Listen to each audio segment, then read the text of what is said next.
සුබ දවසක් හැමෝටම. ඉතින් අදත් ඕගොල්ලෝ එකතුලා ඉන්නේ අපේ channel එකේ තාත් මලුත් වීඩියෝ එකක් එක්ක. ඉතින් අද අපි ඕගොල්ලන්ට අරන් යන්න තියෙන්නේ ලංකාවේ කොල්ල කෙල්ල අතරේ ගොඩක් ජනප්‍රිය වෙච්ච බයික් එකක රිවිව් එකක් තමයි අද අපි කරන්න යන්නේ. ඉතින් channel එකට අලුත් නම් channel එක subscribe කරලා අපිත් එක්ක එකතු වෙන්න. වීඩියෝ එක හොඳයි කියලා හිතනවා නම් තාත් කේන්ට බාන්න share කරන්නත් අමතක කරන්න එපා.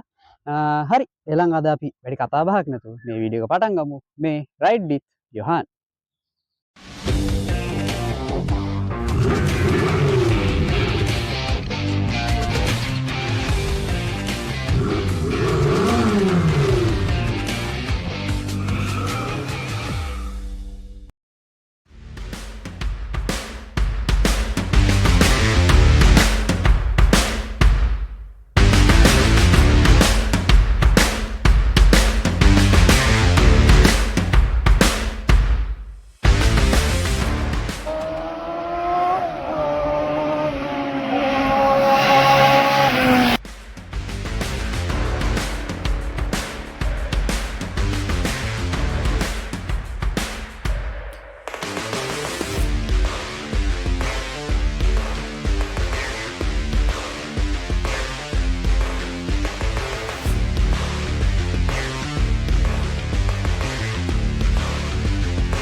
ඉතින් අද අපි මේ බලන්න යන්නේ ජපානයේ Honda සමාගමේ නිෂ්පාදිත බයික් එකක් වෙන Honda Jet 250 කියන බයික් එකේ රිවිව් එකක් තමයි අද අපි මේ බලන්න යන්නේ.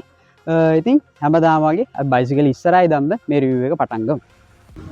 හරි ඊළඟ ඉතින් අපි මේ Jet එකේ ඉස්සරහයි දැම්ම අපි රිවිව් එක කරගෙන යමු. අපි හෙඩ්ලයිට් එකට ආවම මේ Honda bikes අපි බැලුවොත් Honda Hornet එක එතකොට මේ Honda Jet එක මේ වගේ ගොඩක් Hornet bikes වලට ඉස්සරහා මේ වගේ රවුන්ඩ් හෙඩ්ලයිට් එකක් තමයි අපිට බලා ගන්න පුළුවන් ඉන්නේ. ඉතින් මේකේ බ්‍රෑන්ඩ් එක ඇවිල්ලා Stanley කියන බ්‍රෑන්ඩ් එකෙන් තමයි මේ හෙඩ්ලයිට් මේවට යූස් කරලා තියෙන්නේ. හෙඩ්ලයිට් වගේම මේ සිග්නල් ලයිට් උත් එන්නේ Stanley කියන බ්‍රෑන්ඩ් එකෙන්ම තමයි. ඒත් එක්කම අපි මේ හරියට ආවම අපිට සුපුරුදුපරිදි ටෙලිස්කෝපික් ෆෝක් එකක් බලා ගන්න පුළුවන් ඉස්සරහට යූස් කරලා තියෙනවා.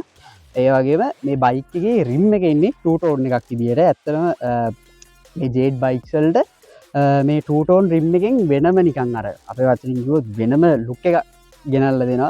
පට්ටම ලස්සන රිම් එකක් තමයි මේ Jet එකට තියෙන්නේ. ඒත් එක්ක මෙතන ආව බ්ලැක් නිසන් කැලිපර්ස් තමයි මේකට යූස් කරලා තියෙන්නේ Honda Jet එකට. ඒ වගේම ඉස්සරහා පිටිපස්සට ගියාම අපි බලමු මේකේ රෝද දෙකේම ඉන්නේ ඩිස්ක් බ්‍රේක් විදියට තමයි අපිට මේකේ බලා ගන්න පුළුවන්කමක් තියෙන්නේ. හරි එහෙනම් ඉතින් අපි දැන් මේ Honda Jet 250 ගේ එන්ජින් එක ගැන කතා කරලා බලමු.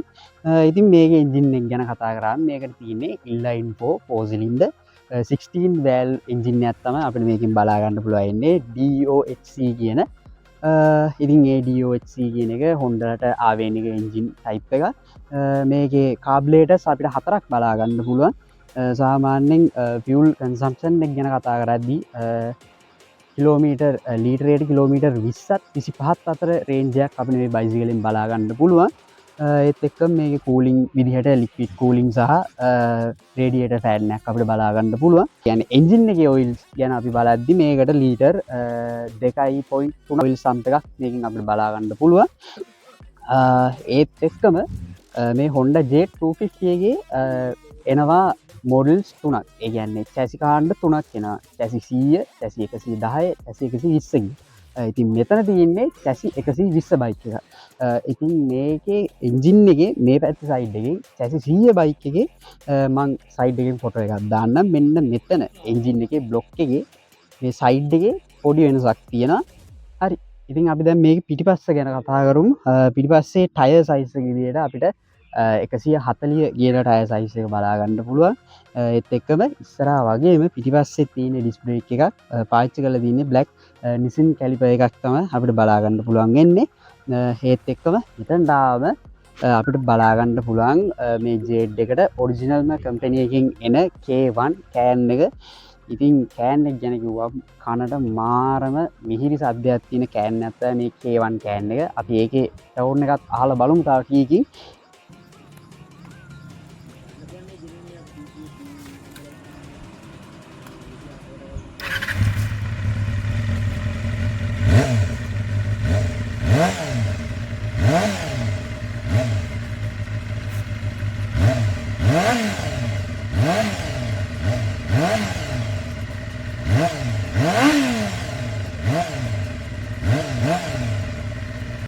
හරි ඉතින් අපි දැන් මේ Honda JD එකේ පිටිපස්සේ අපියරන්ස් එක ගැන කතා කරලා බලමු.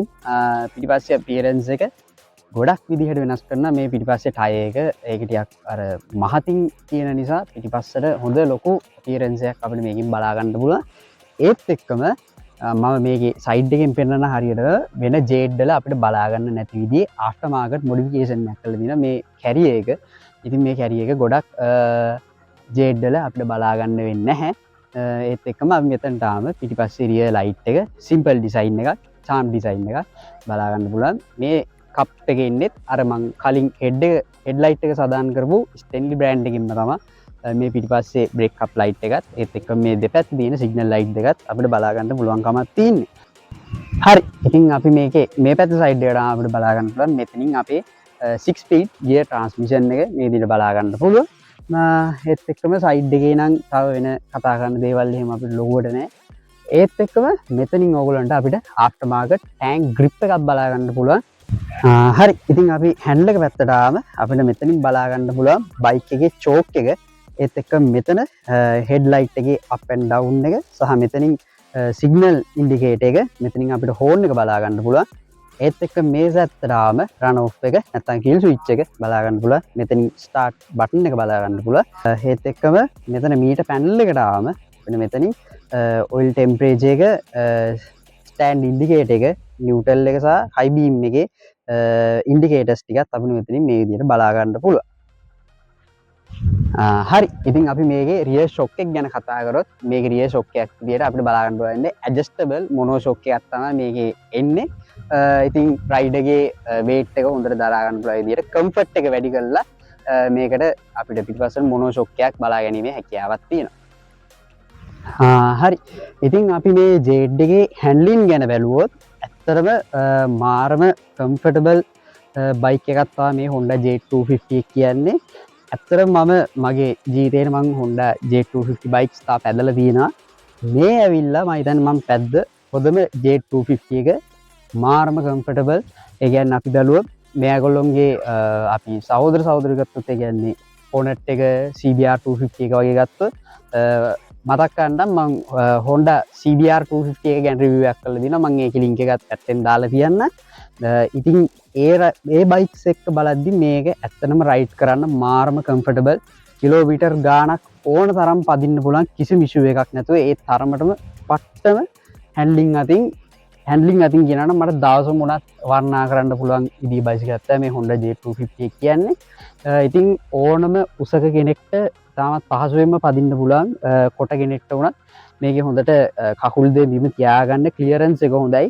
සාමාන්‍ය ටිකක් තරමින් උස කෙනෙක් නම් පොඩ්ඩක් දුර වගේ ට්‍රැවල් කරද්දි පොඩ්ඩක් මෙතනින් කකුල නැවෙන නිසා ඒක පොඩි අපහසුතාවයක් වෙන්න පුළුවන්. ඕවරෝල් ගත්තම ඇත්තටම මාරම විදිහේ කම්ෆර්ටබල් බයික් එකක්. අර මං කලින් කිව්වා වගේ මෙතන දෙපැත්තේ ආෆ්ටර් මාකට් ටැන්ක් ග්‍රිප් දෙකක් අපිට බලා ගන්න පුළුවන්. සයිඩ් මිරර්ස් දෙකට ආව මේ තියෙන්නේ Honda JD එකට කම්පැනි එකෙන් එන සයිඩ් මිරර්ස් දෙක නෙමෙයි. මේ ඇවිල්ලා Honda CB4 බයික් එක සයිඩ් මිරර්ස් දෙකක් තමයි මේකට ආෆ්ටර් මාකට් මොඩිෆිකේෂන් එකක් දෙලා ලබා දීලා තියෙන්නේ. ඒත් එක්කම තවත් ගොඩක් ලංකාවේ තියෙන Honda Jet bicycle වල දකින්න නැති after market item එකක් තියෙනවා මේ ඉස්සරහා තියෙන front visor එක. ඇත්තටම ඒ visor එකේ තියෙන Jet හොයාගන්න හරිම අඩුයි. ඒකෙන් තනිකරම බයික් එකේ ඉස්සරහා appearance එකට වෙනම look එකක් අරගෙන දෙනවා මේ visor එකෙන්. ඉතින් මේක මම කලින් මීටර් පැනල් එක ගැන කියද්දි මම ඔයගොල්ලන්ට පෙන්වුවා stand sensor එකේ bulb එක. ඉතින් මේ safety feature එක අපි check කරලා බලමු කොහොමද ඒක වැඩ කරන්නේ කියලා. මේ විදිහට ඔයගොල්ලන්ට මෙතනින් බලා ගන්න පුළුවන් stand එක indicate කරනවා මෙතනින්. ඔන්න දැන් මම ඉන්නේ stand එක මේ විදිහට දාලායි තියෙන්නේ තාම. මම දැන් clutch එක අල්ලලා gear එකට දාපු ගමන්ම මේ විදිහට අපිට බයිසිකලේ යන්න දෙන්නේ නැහැ ඉන්ඩිකේට් කරනවා ස්ටෑන්ඩ් එක අකුල්ලා නැහැ කියලා. ඉතින් ඒකත් මේ Honda Jet එකේ වගේම තව බයිසිකල් වල බලා ගන්න තියෙන සේෆ්ටි ෆීචර් එකක්. හරි. ඉතින් අද අපි මේ ඇවිල්ලා තින්නේ අපේ මේ Honda Jet 250 එකේ රිවිව් එකේ අවසානට තමයි අද අපි මේ ඇවිල්ලා තින්නේ. ඉතින් මුලින්ම මම තෑන්ක්ස් කරන්න ඕනේ දේමිත මල්ලිටයි ලෝචන අයියටයි මා විශ්වාස කරලා මේ Jet එක රිවිව් එකක් කරන්න මට දීපු එක ගැන. ඉතින් ඔයාලටත් මොකක් හරි Honda Jet 250 එකක් ගැන පර්සනල් එක්ස්පීරියන්ස් එකක් තියෙනවා. ඉතින් තියනවා නම් අපිටත් ඒ ගැන කමෙන්ට් එකකින් අපිත් එක්කත් බෙදා හදාගන්න. ඉතින් වීඩියෝ එක හොඳයි කියලා හිතනවා නම් තාත් කෙනෙක්ට බලන්න ෂෙයා කරන්න අමතක කරන්න එපා. මේ වගේ වීඩියෝස් දිගටම බලන්න Ride with Johan channel එක subscribe කරලා අපිත් එක්ක එකතු වෙන්න. හරි. ඊළඟ මේ වගේම තවත් බයික් රිවිව් එකක්, කාර් රිවිව් එකක් අරගෙන යන බලාපොරොත්තු වෙමි. මම ඊළඟ අදට සමු ගන්නම් මේ Ride with Johan